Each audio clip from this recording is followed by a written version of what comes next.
Hello guys and welcome back to the channel, where today guys I'll be showing you how to change URL in Google Sites. Now guys, the first thing that you actually need to do is go on Google and type Google Sites and click on the first link that pops out, or go to sites.google.com and you'll be greeted by a website like this. Now when you did that, you just need to go and log into your Google account and you will be logged into Google Sites immediately. But guys, if you do not know how to do that, we have plenty of how to Google site videos on our YouTube channel where you can go and check out how you can do everything. Now guys, that we got that out of the way, let's see what we actually have in front of us here. So as you can see here, we have the official website of Google Sites where we have a lot of different options.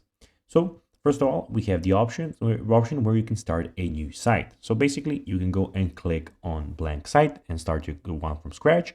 Or guys, you can go and see some other options you can get. So family update, portfolio, event, help center, or project. So basically you can go and click on one of those.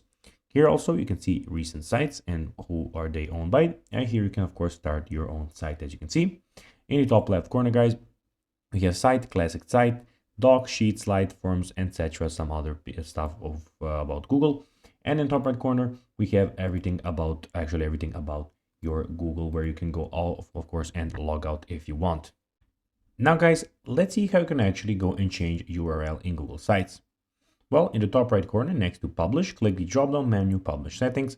Under web addresses, enter your desired URL and then just click save. So guys, that will be everything for this video. I hope that you found this video informative. If you did, don't forget to like this video, share it, subscribe to the channel and put the notifications on. And guys, as always, I'll be seeing you in the next video. Bye guys.